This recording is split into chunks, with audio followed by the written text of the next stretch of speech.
Hello मेरे प्यारे दोस्त, मैं 8वां क्वेश्चन के पास 8वां क्वेश्चन समाप्त कर दिया और 9वां क्वेश्चन के पास मैं पहुंच चुका हूं। 7.1 एनसीईआरटी क्लास 10th का निर्देशांक ज्यामिति। आप मेरा क्वेश्चन अगर 8 देख रहे हैं, 9 नंबर क्वेश्चन देख रहे हैं तो आपको एक वर्ड दिखाई दे रहा समदूरस्थ। अब समदूरस्थ के बारे में मैंने शुरू बार में क्वेश्चन में जानकारी दिया हूँ। 7 नंबर क्वेश्चन में अच्छा से एक्सप्लेन किया हूँ। आप जाकर वहां पर देख लीजिए पहले वो वीडियो, तब जाकर आपको एक क्वेश्चन समझ में आएगा। कह रहा है कि यदि बिंदु Q जो है बिंदु P और R से समदूरस्थ है, ये Q बोल रहा है, यानी कि एक लाइन खींच देंगे सीधा, और लाइन खींचने के बाद यहाँ P दे देंगे और P और R। देखिए और का मतलब क्या होता है, P और R। पहला बिंदु P हो गया और दूसरा बिंदु R हो गया। तो पहला बिंदु का मान कितना दिया बताइए मुझे। तो पहला बिंदु का मान दिया है दोस्त 5 - 3 दिया है, और ये जो अंतिम बिंदु है, जो अंतिम छोर वाला 1 6 दिया है। और दोनों बिंदुओं के बीच में एक ऐसा बिंदु है जो समदूरस्थ है। समदूरस्थ का मतलब क्या होता है, समान दूरी पर स्थित। तो मान लीजिए दोनों के बीच बीच है, ये आपका मिडिल पॉइंट है, बीच बीच है। कितना दिया बताइए, 0 और 1 दिया है, यही दिया है। तो कहा है x का मान बताइए। यहाँ पर क्या पूछा आपसे, x का मान। तो मान लीजिए हम इस बिंदु को मान लेते p, क्या मान लेते, सॉरी q मानेंगे, क्यों, क्योंकि इसमें दिया हुआ है। देखिए जो बिंदु Q है ना, वो बोल रहा है कि मैं दोनों से समदूरस्थ हूँ। यानी कहने का मतलब यहाँ बिंदु P होगा तो यहाँ बिंदु R होगा, अब बीच में क्या Q, यही Q दोनों से बोल रहा है। ये दोनों से क्या कर रहा है भाई, इससे बोल रहा है, इससे बोल रहा है, खाली इससे बोल रहा है। कह रहा है कि मैं तुम दोनों से समान दूरी पे हूँ। अगर यहाँ से यहाँ दूरी 10 किलोमीटर है तो यहाँ से यहाँ तक दूरी कितना होगा, 10 किलोमीटर होगा। समदूरस्थ वाला क्वेश्चन मैंने बता चुका हूँ। क्वेश्चन नंबर 7 देखिएगा तो आपको समझ में आ जाएगा। तो आइए इस क्वेश्चन को हल करते हैं। देखिए समझने का प्रयास कीजिए मेरे भाई। अगर यहाँ पर आप सोचिए थोड़ा 2 मिनट, क्या करना होगा। बीच समदूरस्थ आए तो आपके दिमाग में एक ही बात आएगा, बीच की दूरी आपको फाइंड करना है।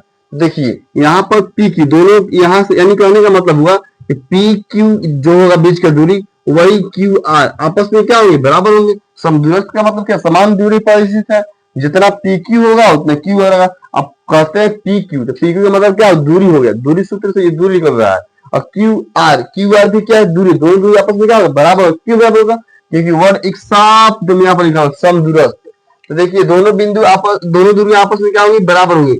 बीच की दूरी से हम फॉर्मूला बैठाएंगे, उसको हल कर देंगे। तो आप देखिए ध्यान से, बीच की दूरी फॉर्मूला क्या होता है, √x1 - x2 का whole square plus y1 - y2 का होल स्क्वायर। इधर क्या होता है, अंडर रूट, इसका भी दूरी सूत्र तो वही लगेगा। क्या फॉर्मूला, x1 - x2 का whole square plus y1 - y2 का होल स्क्वायर। ये दोनों फॉर्मूला लिखा गया। बीच का दूरी इसका फॉर्मूला है, इसका फॉर्मूला। ये दोनों आपस में दूरी क्या होगी, बराबर होगी। जितना PQ होगा उतना QR होगा। दूरी सूत्र का फॉर्मूला हम यूज करके बना रहे हैं। आप क्वेश्चन को समझते चलिए, तब मजा आएगा पढ़ने में। देखिए दोनों तरफ रूट रहे, दोनों रूट क्या होगा, कैंसिल, खत्म हो जाएगा। रूट यहाँ से क्या हो जाएगा, कैंसिल। आप यहाँ पर डायरेक्ट रूट उठा सकते हैं, कोई दिक्कत नहीं है। यहाँ से हटा दी, रूट कैंसिल हो गया, रूट दोनों तरफ क्या हो गया, खत्म। अब देखिए वैल्यू पुट करना है, PQ में ध्यान देना है। तो पहला में से पहला को, दूसरा में दूसरा को। तो पहला में कितना है भाई, 5 है। अब दूसरा कितना है, x2 कितना है, 0 है, होल स्क्वायर कर दीजिए। और y1 कितना है, -3 है। और y2 कितना है, 1 है, यहाँ 1 लिख दीजिए। आइए जो देखिए x, अब इसमें चलिए क्योंकि QR का वैल्यू लिखना है। यहाँ देखिए x1 0 है, x2 कितना x है। ये तो इसी का मान निकालना है दोस्त। आगे देखिए y1 कितना है, 1 है, और y2 कितना है, 6 है। स्क्वायर लिख दीजिए।